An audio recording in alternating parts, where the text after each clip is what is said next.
Good morning, everyone. It's Monday. It's Monday morning, about 11 o'clock in Euless, Texas. Actually, I'm in Bedford, Texas. I want to come to you this morning and talk about UNPIF, United Nations Pacific Islander Federation. We're working on a nice website. Emeline is working on it. It's almost finished. And lately there is a need to help out Pacific Islanders. Even though this company has been incorporated in 2014 by Tupou Helu, by myself, with the purpose to help out Pacific Islanders. There is so much advantage for people like us to sign up and become a member. This small business corporation, individual, families. It is so important that you sign up for United Nations Pacific Islander Federation or for UNPIF, because you never know when you're going to need it. We stand to protect you and your constitutional rights in America or in whatever country you're from or you reside. So it is so important, like I said to you, that you sign up for UNPIF. We have a website or a Facebook page group.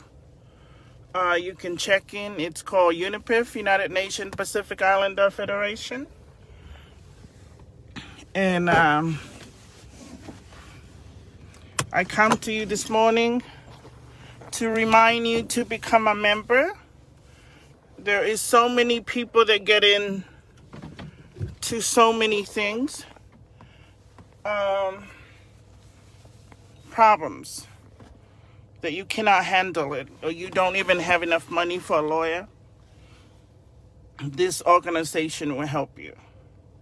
We have to protect our, let's say, our Tongan people, Samoan, Fijian, Tahitian, any country or little small island in the Pacific. UNPIF is a federation that stands to protect you. And I come this morning to remind you, I'm the founder of UNPIF, and I created so I can have different programs to help out people. I'm all about helping people, right? That is the biggest service you can offer someone, is servicing others, you know? There is so many things going on in the world right now.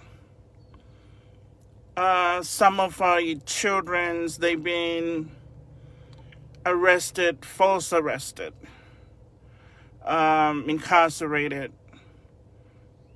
because of discrimination and because of false arrest.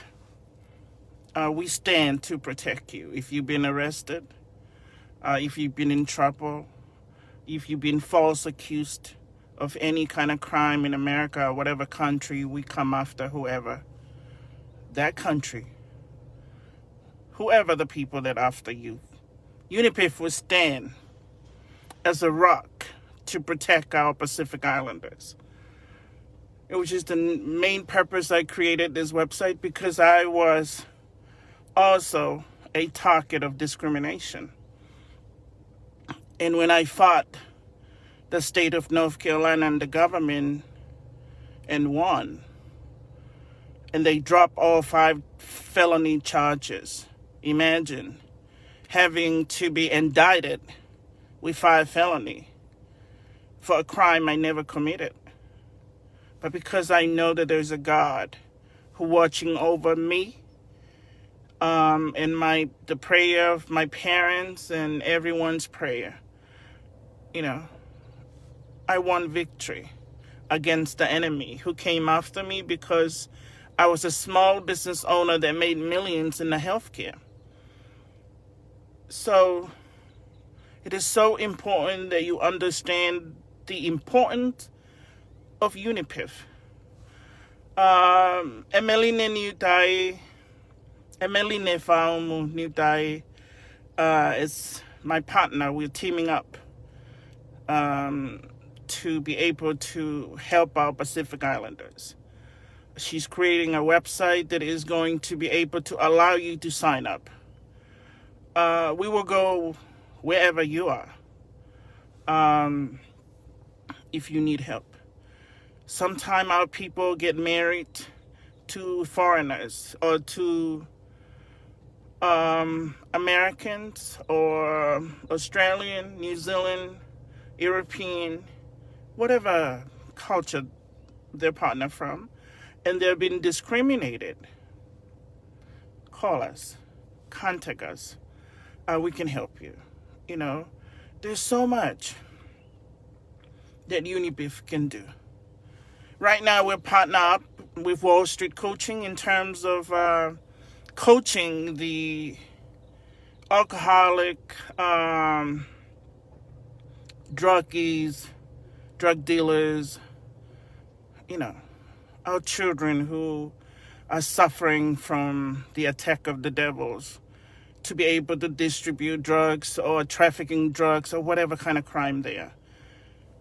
We are partnering. UNPIF is partnering with Wall Street Coaching in terms of coaching, counseling, and reforming our Pacific Islanders' life. I stand as a leader, a strong leader, and as a pastor to promote good leadership, not only to our little small island of Tonga, but to any Pacific Islander country. And in America or wherever in the world there is Pacific Islanders. But especially, I'm a Tongan, and I would like to start with our Tongan people.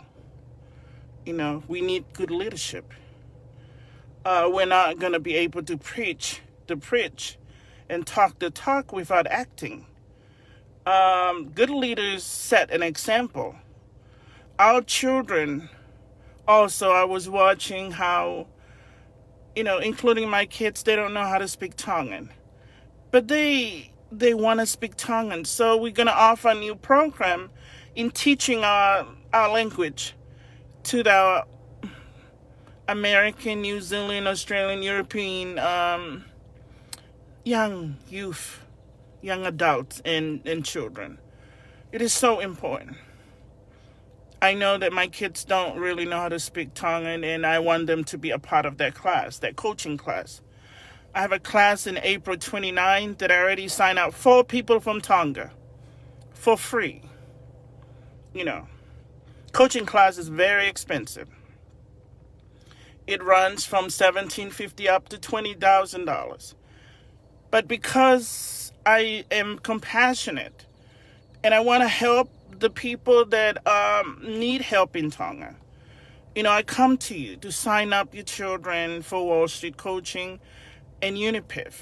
We want to be able to transform our culture, our people, Pacific Islanders and our Tongan people, to have a different mindset. You see, everything is a mindset. It doesn't matter what family you're from or where you grew up in the island. It does not really matter. What matters is what type of mindset you have. How can you be able to transform or inspire someone's life to be able to do good on earth as a good citizen? And as a leader, I come to you to be able to help our people. You know, I stand to help. As you know, I oppose the other guy that he was an ex-drug dealer or trafficking dealers in Tonga, Mr. Hola Femonga Hola, because I don't believe he is qualified to even teach the people. And you can tell in his page it's slowly dying down. I promote Say No to Drugs. I promote clearing up drugs in Tonga. But to people who already go through the transitional and the transforming and the detoxing themselves. You understand? If you know that someone is smoking, they can't just stop in one day. So I won't allow anybody to make money off of people knowing that you're still using drugs and trafficking drugs. Yeah, of course. God forgive our sins. I'm a pastor. God forgive my sins. And we all sin every day. But to be able to become a leader, you must set the example and you must stand on it, whatever you preach. And you must not use people. You understand? You cannot use people's money. Therefore, I said to Afe Mo'unga, if that's his name, Mr. Hola, sign up in my class. Sign up with UNPIF. Sign up in Wall Street Coaching. Let me coach you. Let me teach you. And then you can go out and tell people to say no to drugs. You understand? The transformation of repenting takes 3 years or more, even 5 years. God has to know you're really changing. And then you can go out and lead. A leader must be coached, trained, and then you can go out and lead people. You can't lead people still sniffing drugs. So I posted that strongly from America. You know, and if anyone who followed that little boy, Afimonga Hola, stop. You understand? Y'all have to transform your life first. He has to become transformed. He has to pay for the crime he has committed. And I know I've spoken to the government of Tonga in terms of talking to him about all these videos that we are recording that he's telling about the crime in Tonga, about the drugs. It's okay for him to volunteer and talk about it, confess about it. But when you truly confess about a crime, you have to you have to know you're repenting, and it's okay for you to pay for the time for the crime, for the people you're affecting in Tonga. Many, many people he affecting, and you're not going to come and stand there and preach to people when you are still suffering with the addict.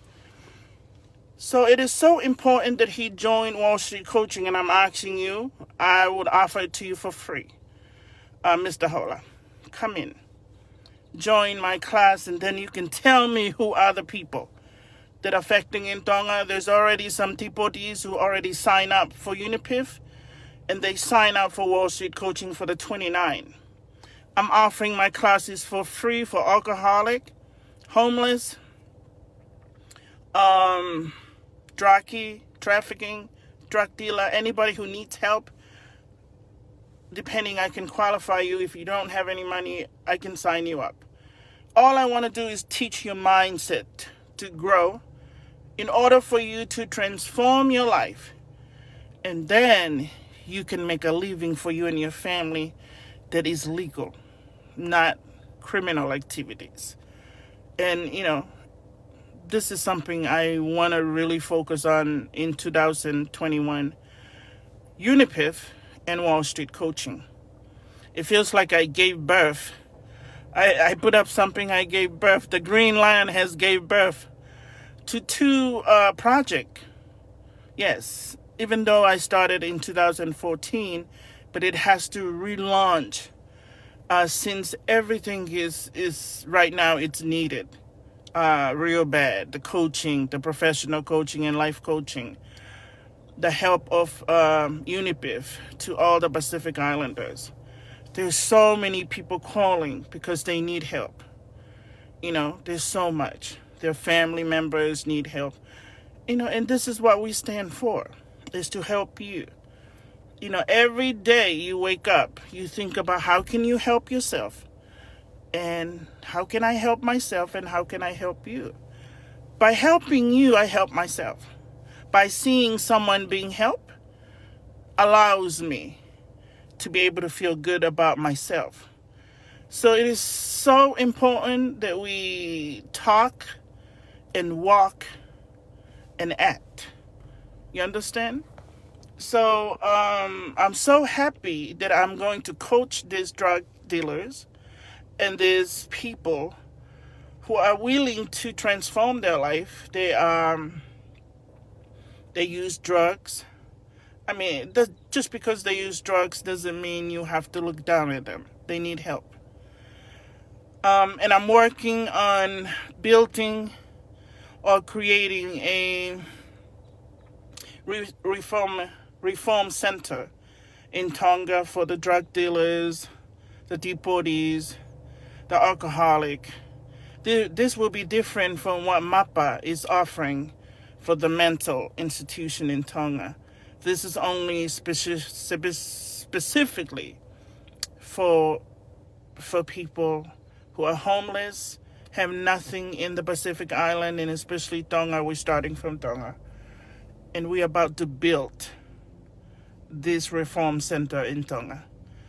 And there is a couple pastors in Tonga who's helping me.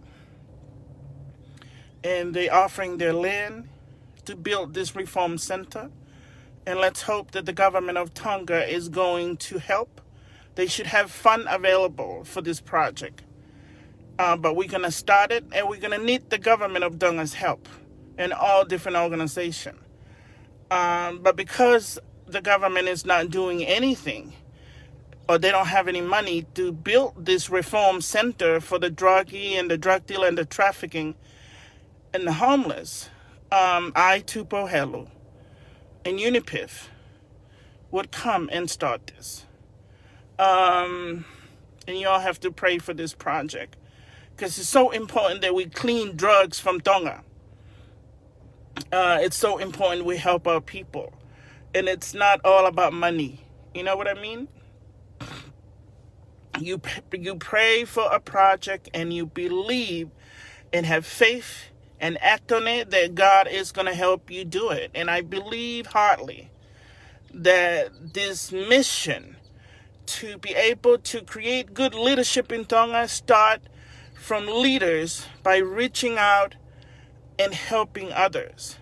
I believe that the nobles, the ministers, the royals, and the commoners, the pastors, the churches, organization, the corporation, the riches, and the middle class and the poor must work together in terms of transforming Tonga.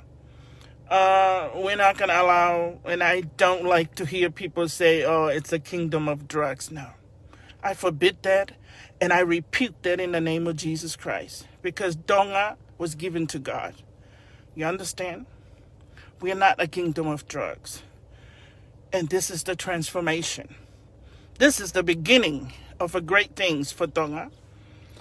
Tupou Helu is coming, and I cannot wait for the border to be lifted, because we have work to do. And we have a very short time to get there, but we have work to do. And with my two organizations, which is UNPIF, United Nations Pacific Islander Federation, we've helped a lot of our Pacific Islander. But we're coming to build this reform center for the druggie and the homeless and the alcoholic and those people in Tonga. You understand? It's going to be an awesome transformation. And my Wall Street coaching organization is going to coach people for free only in the Pacific Islander. If you don't have any money, if you are a victim, if you are a druggie, if you're an alcoholic. Listen to me. I know I have some of my families, some of my friends. You're going to sign up, because I'm going to coach you. I'm going to coach your mind to transform you. You understand? You hear me? I have some relatives. I have some friends. I know you. Sign up, or I'm coming to get you. You understand? I already have 4 people signing up. These people are deportees. They're drug dealers. But I'm going to show these leaders in Tonga, it's all about action. It's not about talking. BS the talking. It's It's all about action in 2021. We are about to transform our children, our youth in all these different schools in Tonga so they can love each other. My book is going to be out in every school in Tonga, and I hope to give it to the Pacific Islanders too. Mindset is law. UNPIF and Wall Street Coaching are teaming up in transformation project for our Pacific Islanders. You understand? If you live in America, sorry, you have to pay. You have to pay the fee. And you have to contact me so you can be on this class on the 29th of April. My students, they are graduating or they're certified coach. I have 4 of them as certified coach, and they're going to be on the 22nd. They receive their credits and their certification. They'll be able to teach you guys too. And I'm so proud of them. You should see their mindset has transformed. When you finally see something that you work hard for and you pray for, and you see people's life has transformed from being useless and from being not doing anything to have a life and a growth mindset. Ooh. Oh my gosh. Money can't touch it. It's all about in the mindset. It's called abundantly full of purpose and growth mindset. And my 4 coaches, they're so sharp. Their life has been transformed. But you're going to meet them soon, because they will help me to be able to coach all of these people who need coaching. Remember, this live is UNPIF. It is United Nations Pacific Islander Federation. And I come to you because we need to help our Pacific Islanders. You see, every culture have their own. The blacks have NWCA. The Spanish people have their own organization. The Asian have their own. The whites, different colors, every culture. But UNPIF is for the Pacific Islander. And as you know, I am studying to be a human rights consultant. You understand? So I can be able to coach our people about, civil rights, your liberty as a human being. What I want to coach is what is godly, morally right as a human being for you to have. So it is so important that we become an ambassador for our own people. How can you help your people? I want to say a few things in my Tongan language. Ko live at ko ni ko whakamanatu ke mo sign up ki he UNPIF, because United Nations Pacific Islanders he fufi ma'u au pita tokoni ko tau kakai. Kau Tonga, papehe ki kau Pacific Islanders. Ia feitu ko ta bei maman. Mahina? Pea ko tokoni ko ya ok fai aki e ngā oe. Lotu mo ngā oe. Pea ko e ku organization pa kau taha ko ni ki apia ko ni ko Wall Street Coaching. O ku team up ya mo UNPIF in term hano toko nii ke ako i ho tau kakai. He? Kai ha mea te whai he mamani ko ni e toenga e ku mo ui o ko tuku pa ke toko nii ai kakai. Tau tau whiko tau kakai. He? Whia mao ia ke mo sign up. O kua e website i ko au pa mo Emeline Faaumu-Niutei. My partner. Ko Emeline nai sotia i Tonga. Kau i he kau fuafua sotia whiwhine ko i Tonga. Pea o kune loro Tonga create in my website. O kua pe in my Facebook page na os create out. Ma tuka e organization ia ko ni na create mai he wafta whae Tupou pe now help o tokoni ke mea lahi au ke tokoni ki he launga e whakamau ko ni ko na e tau pehepe na discriminate ke tau matematonga. Where a ngai matakari ki he Pacific Islander ko os tokoni. o whakatau ataina I ki nau tolu mi pirisone. Pea, tau ai bepe koe whakamau pe ko hai. I go after. Ka pau nau hala, whai hamea ko tau kakai.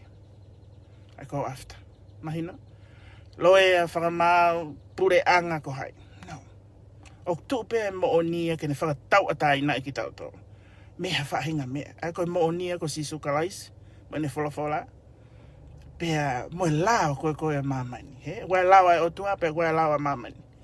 Pake taimi ko te ako ai mindset is law. Ai kua ko ia te Tupou Helu he Wall Street coaching. Ai partner mo UNPIF. Kia no ako ko tau kakai mo hape fen kakai mamani. Wai kau Amerika nau kawai. O whi mau ke ako I mea koe mindset. Whi mau ke ako I mea koe atamai. Ko te mahino I pe koe atamai. Pau ke mua mau pe o tua he te mea ko tau pe te whai. He? Pe ko taimia ke tau whakamatoata. O kai koe o hinga e tau whaikawa a tau tauria ke tau o pe o hua kape pe mo hipa e tau sio he whaikawa ta e whaiha meu aonga ke tau whanau. Mahina? Pe au whia mao ia ke whai. He ko tau kakai a tau tauria ka pahe kai ke we ia. O koe atamai au pana. He? Pe au follow pe ia.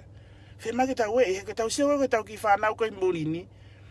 O wale whakanau tau rea whakatonga. E whahinga o kau he whanki kengi. Pea o koe kia mea ahonga ku whai. He koe o hinga o whemau ke tau taki tau tō mātua. Pa moi kau parents. Pa moi kau taki koe murini au ki tonga. I he mea koe ni koe example. He? Pe koe whakapoto koe mo ui ke tau ako I ke tau whanau. Pa pate tau ako ia ke tau whanau. Kou talatuen koe tupa koe whanau te nau whakapoto. He, pa koe tau pehea te ke tau siat koe ki tonga, ki alat koe kau tipota koe ki tonga. Kai whakia me aia, kai kia ha resource ia, ke nau ngawe ka hai, ke nau ngawe ke kau si aina, ma ngawe intia. Who they gonna work for? He, te kai ke developer tonga ia ke ha resources, ke si ngawe ke kau, a kau tipota. He, pa neonga ko si atu me Amerika, mo Nusila, mo Australia, mo Fefua. Au whi mau peke hata resources. Pa koe atamai a koe kau taki tonga au whi mau ia. Te hau koe whaka papa pela mai o pehe mai koe no pere koe pe koe minister pe koe hai koe.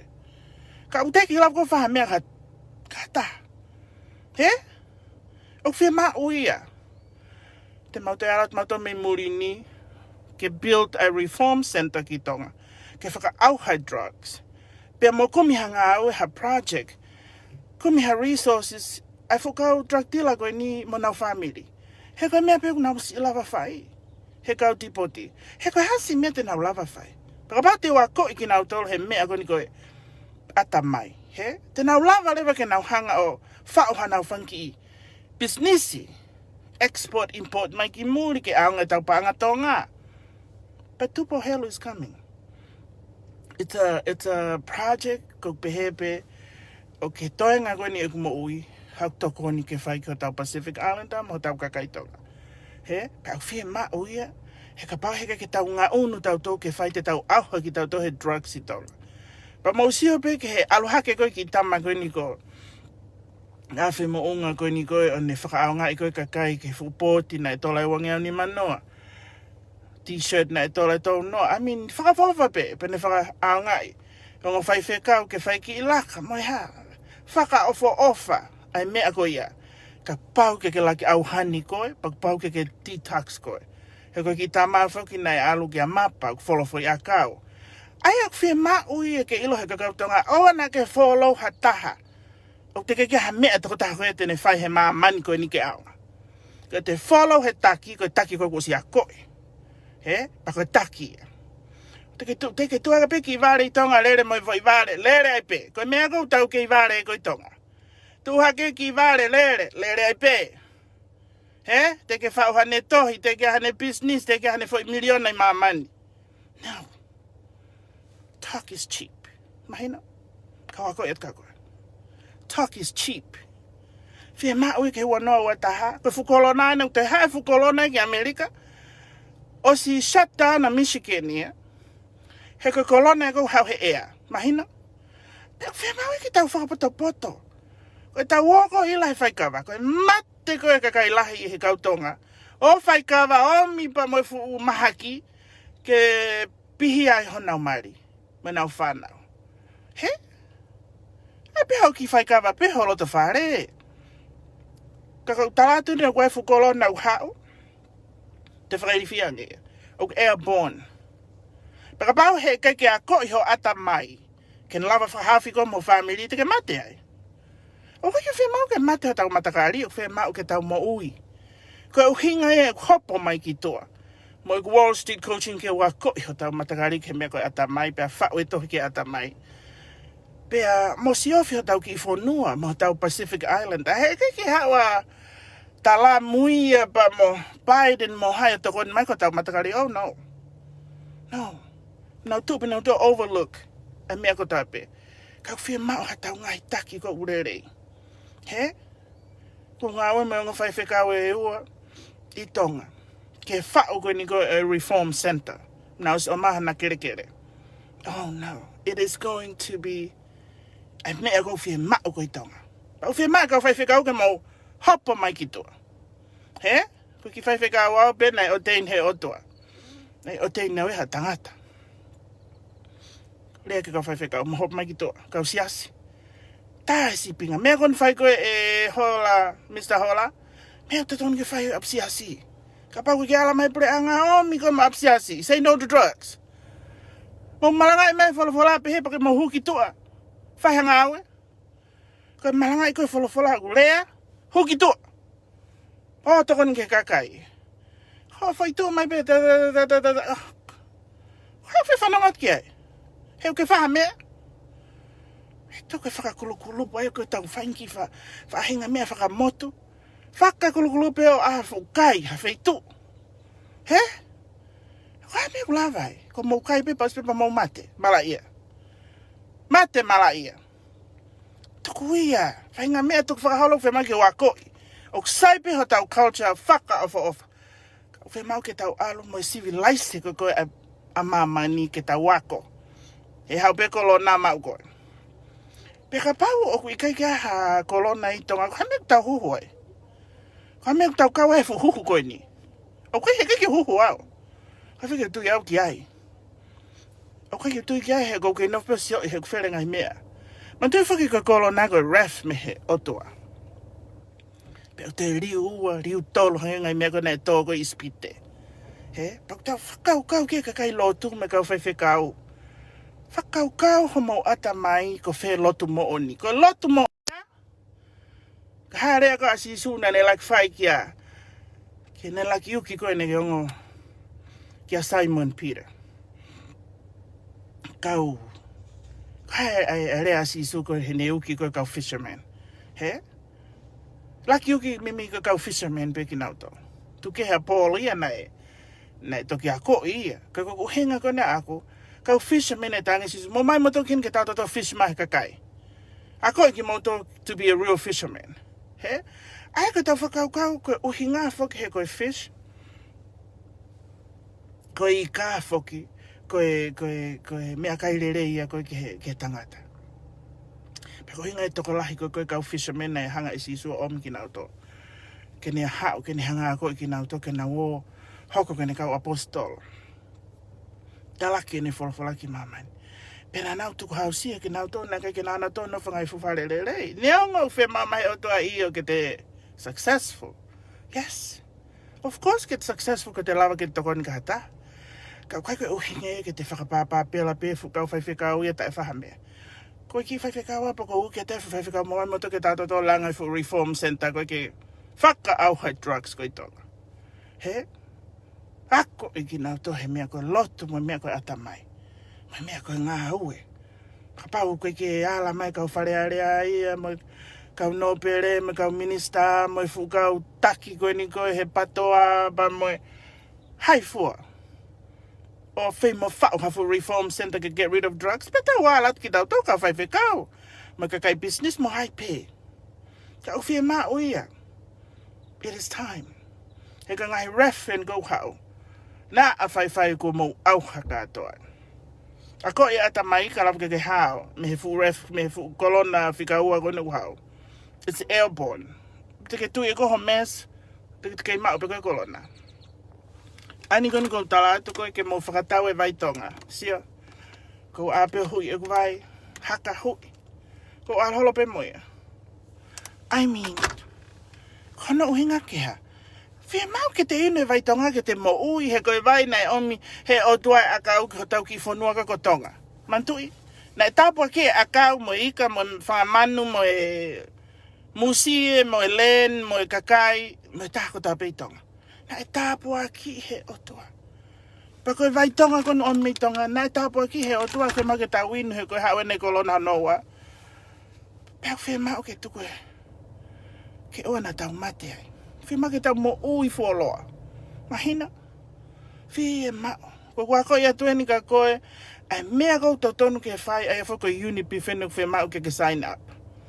Koe taha ko toa peo tola hiva ho sign up. Pa ko hanko ni ka pau te ke lava huai ka pau. Waha o whanau. Nai mari muri ka discriminate. Nai mea keke. Ka pau nai turi kohe ngā ue. Ka pau nai whai ataha mea discriminate koe. Ai mea ke mau lava lewa ke mau wala atu a UNPIF. Ke malu i koe. E ke i pure anga organisation mo whaire. Pro se pe haia haloe. Hape me te mau tokone. Oku fie mau ia. Ke whaia tokone koe. Tola hiva. Sign up. Ki he UNPIF. Koe small business tola ni mangeau. Corporation tola tahafe. Pea koe pure anga ka pau ke fie mau ke partner mai ki UNPIF. Whetu taki mai. He te maulava ke mauala ato toho ni. Ai, whukataki koe ni kou koe ke na whaina taha mea. You know what I mean? He whia mau ia koe taki rerei o kune tae si pinga o kurerei. He? O koe taki rerei ia o ku whakafofo rerei pio no whai api. Wahe taha kilu pepea. Kai ke ofa kautonga. Toko mea kou tau siot koe taimini koe. Neonga koe kakai kono nau whenke ofa ke masiva, nau te kahas pepa anga masiva, hei koe ke nau pot na toi taki. You know, wako si atu ni waifu mea taha kui koe tongi tupe. O tu waki mai e tirila me he klopo. Ngai fo i tupe fia utola tolu afe. I mean, kau ka ako ia te mea koe ata mai, ko hame mo mui mui ai ai. Mo ilo ta whakalao. He? O ta whakalao ngai fo tupe kona koko kuseo koe tola ni maafe, tola ni tolu afe, tola fia. I mean, ako kei loe hala pēti lila hen ko tuke li loe holo whai mai ene puhi ea mai. Kei ei pēna time. Mo haa matoki ai. Koe tongi tupe koe na koko whakatawa kau patoa global. It's illegal. He? Mea ko whi mao koe he IRS ko ke alasi. Hanga whi ho whakatau tongi tupe he na ke laiseni investment. Koe haa ia. Koe mea wako i atu koe atamai kau tawau whai kehe at pe ia. Ai whaahinga koe ko whai. Koe ke mua wha mo ngau aonga. Koe whakatau ngai whai share. Mai ho paanga a whakahuke panke. Whakatau ho stock, he license stock ka pau ke poto ai. Koe viloi hola ngai whai tupe koe nake ne tupe i koe ke aloe ki tori. He? He whukakai koe na ko whakatau tongi tupe. Pea moi kato paanga ti rila tala mai o. Koe ua 5 miliona. Wakai koe ke au ki paanga he kato ke tahamano. Koe ua 5 miliona in ko walai. Koe at ke mautoke toko mo muimuhe vare. O muimuhe drug dealer. Toi o no muimuhe ki vare koe ni koe ko tirila. I mean, koe na ke mo share ka mon whaka share nia. He kore tahine ana uloea. Pea whaka whare en tahine ana ka share ni mea koe ke whai. Au alu whaka share nia me he vare. Ko tirila pe nia ko ai mei nefu. Ko tuko ne toko nia ke masiva. Ko ai nefu mea koe ke tongi tupe. Ko pe se i me. A koe na ka whukau tonga ena. Mo nau paanga mono ate tolu afe. Pete atu me ni mafe. Pete mai moho o mano. I mean, ko ape ho paanga kia ke vare. Ko ape kia ko panke. O laisa ni panke ati lila. E ki hole ko na ko i Stockton ko kuia ko silo address. O mo ilo na whakatuta maki te mo o ka toki prison ha taimi. He? E o tala tu he ku ta utolu pe hono investigator ti lila. O kai ke te tala pe ha mea pa oho FBI o hofi. Kaka uhenga atu. Alo pe me ofa ke masiva angai fu container. Alo pe mea whakatau share. Ta laisen. Tongi tupe. Careful. He kau ka tupe i ke motol. Ko mo matupe pe mo ki plastic money kona. Oh, whai mea wanga. Oh, miki he Wall Street coaching ke a koi. Ke lava koe tirila o na livi ini kona ke ai au ki agency. He? Ha o koe ki heka wako e tau koe. Ke laisen ke pure anga ke hoko koe provider. Tuku noa e tong tupe i heko tala te ki tupe i ak moto. Tuku noa i am whakapiko. Ke hao blanga mai whare kakai koe langa e whare hata o langa ke kakawa. Tak tahao ngā we no api. Invest, te wako i atu koe ke ai hao business. Pake lere kumi hao api. Ko alo ave ho panga ka tirira. Ko se koe whanga palo parema eni. O whiohi mai kakai motu. Ai mea koko tai uto. He? O he ngātu. I mean, ko whio uto. He kake tau coconut uto ipe. Just because tau hame island, tau drink coconut and eat coconut and climb on a coconut tree, that doesn't mean you have to have coconut mindset. No. No. Why me a good way pride? Fe hawe atama ni ki kulupuli paanga ko lere tam hotel waf mo ni mafe. Alu nga we aha business aha restaurant aha ko paanga nga ake kakava kakai tonga. Kake to ke ngai furi paanga ko me go drug dealer. It's money laundering. Te hao ko tala mai ka te ko master he uto. He? Pana ngā wea i Wall Street I he wohu honga paanga. Moi kau millionaire mai kau. Hoke pehe wā kau millionaire e whai mea kona. I mean, whakairi whiat ko hingai hao ko mai UNPIF. United Nations Pacific Islander Federation ko mau te tau kangat. Ki he malui whakaluku fu. Kau Tonga, kau Samoa. Kau Fiji, kau Micronesian, kau tai, ka hape tau matakari. I ngai mea koe nau hoko ko I mamani. Au seat ko tau kakai, ka pau kai koe trafficking and drugs, my drug dealer, ko whakakulu pa whai mea koe koe ripaanga. He? I mean, ave ho paanga ke panke whakalao. Ave ke brokerage account, ave ke whakawaha brokerage whakatau stock, whakatau hao whare. He? Ho ave ka taka ni vilohi pe he mai ke ha. Koe vilohi mai ko ia ko vilohi e kau tai uto. He ai pe a hoi mauna tolo. Mahina. O tapu he lao. Ko te mea ko ta pe whai. E mamani koe ni. Nea sfola maa sisu ave mea asisa ka sisa. Ave mea otua ke otua. Koe huinga no whao koe koni stu tone I mamani. A uki tonga. Kene malu I kakai. He ka pau I kake ha koni stu tone. Si ko tau lere lai lau whao pe. Lere fo I tupe pe. Tupe I atoe mai fo I tolu afe. Fo I ni maafe. Aluai ho paanga ia tem ho paanga. He? Paanga livi ini mo paanga ha. Alua te. Koe fia lau e tala he kau Australia ma kau Nusila ka e tilila paanga. Eko ko hinga tu fe mau ke hako I tau kakai. He? Koe toanga ko ni mo ui koe mamani ko fe mau ke hako tau kakai. He? Ako iki tau tolu ke mea ko koe atamai. Ko a fe te ke show ai kwa hauto. He? Afe. Haere mai pea si isu e pe te haupe fu rafia koe ne fu kolona hanoa. Kape ke hau tata. Fi mao ke tau hako. Hao sign up ka kuitonga. Ok mao ko he drugs, pe ke alcoholic, pe ke homeless. Ke masiva. Fatu tak makatiau ke kau he ukalasi. Kau ako I koe ke sharp ho ata mai ke whao pe hoki business. Ke tau hiko mo family. Ka pau ki Amerika, pau ki totong koe fi. Australia, New Zealand, anywhere I mamani, pau ki totong e fi. Only in the islands, Tonga and the developing island, o ko whakngofua, ke lava, ke kau he ku coaching ka wako I koe for free. Mahina? That's all it is. Toko ni, ai kakai ko toa pe, ke lava ke tupulaki e nau moe. Mahina? Koe mea ko Hawaii UNPIF, ke partner mo Wall Street coaching ko fieto koni ta tau te fito ko tau Pacific Islander wai pe kau muri e nau kau he kalasi ko kakai te nau certify kau fie ma uia ke kau mai mahina pero hinga te hau ko no live ya tu ko live ni a UNPIF pe ko United Nations Pacific Islander I whakato kanga ki o tau matakari mo tau kakai ke mea kon ko fie mau ke hako e atamai A koe whakalau maari, pe a koe atamai. Poko kurea whakatonga tuen ko tau kakai. Ofa mai, sign up koe, sign up ho whanau, grandchildren, poko haipe. Pe ofa mai ko kolona en hono wau te hao. Ke ofa mai, ke tokanga, tuku e whakakulu puholo. I mean, he koe na te mou osi he puke he mau he kolona. Pa koe mea koe ni koe vai koe na here nā whonua koe ni koe. Tonga Herbal Clinic, ai ni koe winu, he? Winu family, nau mo uki ai, mo kakai lai. O spin ko alo sene fu vai kakai. Ka koe uhinga to. Koe vai e ni koe ne tau whi kolona.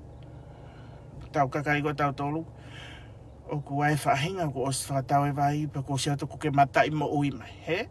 Pe au whemau ke toi whakatau na whau ke toi matai mahaki mai, pa ke toi hau ko os e vai ia. Whakatau tuku ma peho whirisa, he ko whukau whaikawa ko niu na matai mahaka toa mai pe nau laivi mai. I mean, if you really look at the kau whaikawa, matai mahaka toa. Careful. Mahina.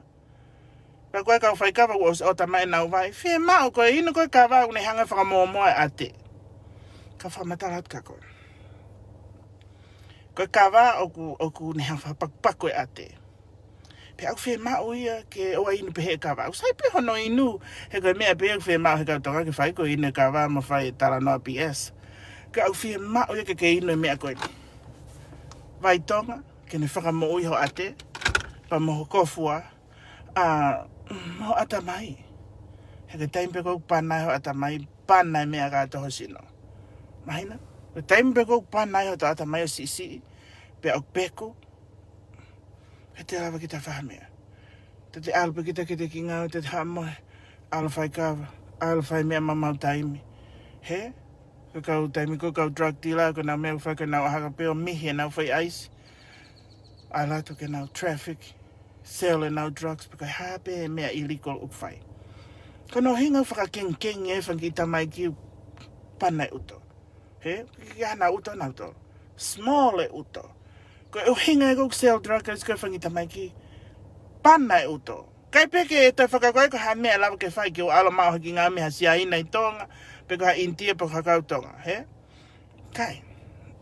You know, ko mea ko fast money. Kau tātu ka koe nau osi aia. He? Kai kia tāpua kia mau mi ai. Na umari au ke fusiana I New York. Na millionaire ka koe siana na mafia. Kau tātu ka moto. Kai kia me aia koe fast money. Ko sile akpe he siana hene testify. Ko siana ne alik pilisone. Na mafia ke kau itari. O stara pe he siana koe paanga kovi ko hau koe me he drugs. Ba moe hia. Koe paanga e uhala. I transform he siana ene moui. He? Aka ku hinga atu. Koe urea ten ke whanki kau tila kona kau fie hia me. Koe ah me koe fast money. A tongi tupe. Ani ko koe atirila koe klopo ke alupe me tokon ke masiva. Kai paanga e masiva. Pa ke lere ni ke tupe I mai I he investment. Illegal fraudulent tai whakarao. Ta e license. O tatau pe mo money laundering. Na os lea I whine motu o he Facebooka. Kau lea tun ka tirila. Tokanga. Tokanga. He koe tongi tupe tene tupe I koe ki toritore. Peko plisone Amerika. Ai ko hinga atu. Koe ke smart koe he kore ke paanga e kakai. You are smart when you make your own money. Mahina? O koe ke smart koe ke kore ke paanga e kakai. Koe hanen tātou kua hao poto. Porque tala mai koe poto koe. No. O whihane ka kau pehe mai pō koe whea te ke awe a tirila ki tonga awhe. Calm down. Changes. O mamarie. Koe riri u mamarie. You have to think sharp. Pa koe mea ko tape u mamarie. Koe lao e koe kama. E vilo hake pe fo I mamania fo universia. Pa koe taimi koe vilo hake koe ke taimi koe ta whaakori la, ka wari la. Matui, ko te kovi ko tape u whahe mamani o ku vilo. Koe pia taimi, whakataimi pe. Te ke whai kowe he ahona maua ho paanga drug dealer, ho paanga he tongi tupe. Ta e whakalao. Money laundering. Ke tala mai, koe paanga pe ia au tupo, nau hanga pe au ia au paanga pe au atu. No, au ta e whakalao. Kau ta te lao, ka koe he wika ha uto. He? Alu ke he website ko IRS o RCI. Ripoti mahaki kulupu o nau vilo he mea koe pānga. Ripoti mai. Ka mau wālasi e ki mauto. Pako tuku pehe ai pe taimi. Koe lao koe rhythm. Hape te mea uri atu. Bounce back ma tā ikita. He? Koe fo I mai ako te ri atu ka hataha. O lere mai pea hai hoto monga tau ai kita aloi pe ki I whe. Tori. Piri sone. So I don't worry about it. I just whakatokanga. Whakatokanga at peni ako ke whakautonga. Tak tau whai ni ngā ua. Ha pe ki mea o ke whai. Whiwhia ai pe mo family. Kau ke whai maha api alo ngā ue. Ngā ue ua ngā ue tolu kumi hao api. Teke aluka ke tongi tupe. Ka paanga ka kumi hao api ai. Ke taimi koe alasi e koe FBI koe fu api koe ha. Kānis kātou api koe. Mahina? Keep on. Tupe I mai ena lila. Alu ke website IRS as mai pe ai. Ko hia ta whakalau ta tau pe mai money laundering. O ka pau, o kia whangi kulupu, o ngau tānak paanga ta whakalau pe. Pau ke laiseni ko hangi ka pau ko stock. He pau ke laiseni. Ko kia mea ko tānak ke koe miliona, pa koe miliona meife. He? Aka tau pe hepe. You make $18 an hour, pa ke alu ke tānak ke miliona. E tau pe hepe, you make $18 lila. I ho rivi I ni, pe koe tole ta hanima. I ho tata taipa. Pake alu ke tāna ke miliona ka kai. Kau tātou nu te ke vilo mai lau e karma, mai lau e rhythm. He koe ne vilo mai pe, ko o sia. Ka kau whakatokanga pe ko tau ka kai. Yung whia mau ke mau sign up ke UNPIF. United Nations Pacific Islander Federation, ke malu I mo tokoni ke mau tol. Pea mo te whia mau ke mau sign up ki he Wall Street coaching. Ke hako I ki mau tohe mea koe atamai. Paka pau mua whi whakatau tohi. Tā I pe Tupou Helu he kuko. Pe koe Emerson, asi hake ku utohi. Whakatau, ai mindset I sloa ke a koe koe. Hange koe ni koe whamatalatu, o ku te whae langa I tonga. Ai Reform Center. Ke toko nii a kakai ko tuku hausia. Kau alcoholic, kau homeless, ma kau drugs. Ai whia mau e ke aha reform ha counseling kanauto. Ke toko ni ko mapa ia ko mental health. Even though this is a mental health issue, I he kakai ko tope I mamai. It's a mental health issue. Ko mea kau whai tiri la is a mental health problems. Ko mea kau whai kau drug dealer is a mental health issue. Pea whia mau e ke hakoi, ke ririu ho atamai. He? Ke whakau kaui, ko te hinga ko whai whi unga peia, te ngau he tau e tolu, save the tax return, ko e FDA loan ko na ko koe, FHA loan, ai pure anga Amerika, first time buyer ko lau peke ke tau ni ake tola ni maafi, pe tolu afi. That's enough, mahoki api taki tupu. Kai mea wo ai ke tong tupe ke apau panga ki ai, ke whakataho api $500,000, ke ha? For what? Mahina, ke lape ko whakatau pe ho own api, o te ai ke vare ke uto vare ia koe. Koe mea ko koa koe ata mai, he alu hak pe vare ke uto vare. Tak he kuye ipo. Ke palo pare malahe whanki motu. He? Taki he kuye ipo. He matu whaknau no whai ni o ke ta ua pa na wako awai. Ai mea lai ke master koe mea ko ka ata mai. Koe hinga e kua wako etki motu. He ko taimi. Ai tak time te mau na whawira wilo I ngahi whai video. Pa mau pe mai si, tak mo on pe Tupou Helu. Yes. Ko wako et ka koe. Mahina. Ata mai. Ata mai koe poto ne whaine business. O koe ke alea uka pa anghata. No. O na pe ko ki whai business. Pure pe koe ki ai. Pa ke tau pe o family. Whe ungai. Mahina. Pea whakatau hao vaitonga. Ke mo uirere, he koe ni te hao kolona hanoa. Pea koe mea taha, o ke rapa ka mea o ku whae he kau tonga e huhu koe nei tonga. For what? Koe ke ha korona hao ki tonga. Why? I'm just curious about why do people that have no corona in their country are taking the shot? Because o experiment e kakai he whanki whanua sisi. Mahina? Experiments e kakai whao whai Afrika me whanki whanua masiva. Be careful ho ko nei tonga na fa ko ma ko hamahaki. Heko remember in the Bible 666. It's coming. The wrath is here. Ko hinga tuko ki wa ko atamai tokanga. Ke hebe ka pau pehate ngā we whahinga o ku whaiako mo o ku nau ngau ke state. O ku pau ke huhu. Yes, that's okay. O tau tolu ko ni ko ka pau ke tau ngau ke state tau independent. Ka me ke huhu. I'm just asking. O wai hana uhinga ai for serious go wa. Serious e taha te hoka et me for serious e taha. Ka pau te ke whaha research kei. Tokanga. Careful. I go hinga. Sign up ke Wall Street Coaching pa ke become a member of UNPIF. Ka lava ke mawako ia ke te koe atamai. Pe lava ho atamai ke ne malu I koe pa maho family. Mahina? Ko ofala hiatu ko pehepe ke whaetaki live. It's Monday in Texas, USA.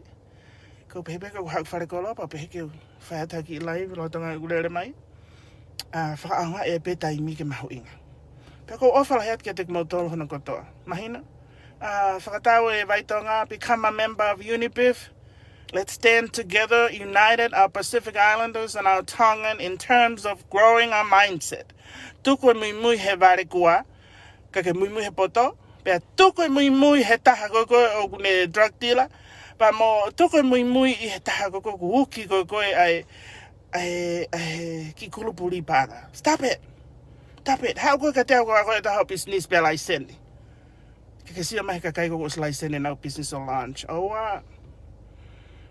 ka kai ko ni ko ko ki na to ke mindset. It's a different ball game. Once your mind is sharp, no one can hang a vele iko ke. Oh, mai hoki ni mafike uri. Si, ke auto ni mafike but to be pange safe.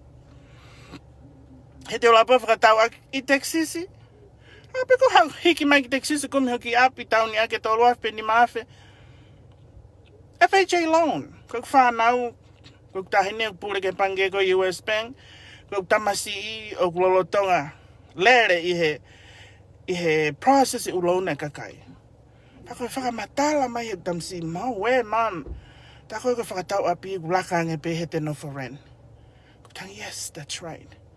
Ak whemau ke ako et ke tako. Toa pe kakayong no for rent. Ke whemau pe nau tolu. Huk nau siya nau ap nau to he time koe. Kako uhinga tuni ke he first time buyers. Taha ko toa pe ho whanau first time buyer. Whai ni maafe na mo ni maafe ko tawa kum ho api. Ko ave ko kalila ho ni maafe mo ho kilu ke kumiak ho api. Ko vare pe mo koe. I mean, do you really think Lila know how to buy a house? Nai toki kumpio no api aneu. Pe ko no api ko api e fu shrink. Careful. Ke tui ko ka ta. Tui pe ko ka koe pa moe otua. Pe ko toko ni ko ka koe. Ko whinga pe ke toko ni ko tau kakai. Ko ofala hiat ke tek motol ka ki alwa whai uksopingi. He? Ofala hiat ke tek motol. Check in and become a member of UNPIF and enroll for Wall Street Coaching. Ofala hiatu. Tupou Helu. I'm a master coach. Push ai pe hota wata mai ke tupulaki. Afatu, ke kau tonga ke nau poto mai ka Pacific Islander. We are smart. No one can come and tell us ke tau hau me island bug si hota wata mai. Are you serious? We are not. We maybe have bananas and mangoes and coconuts, but we have sharp mindset. Afatu, bye-bye.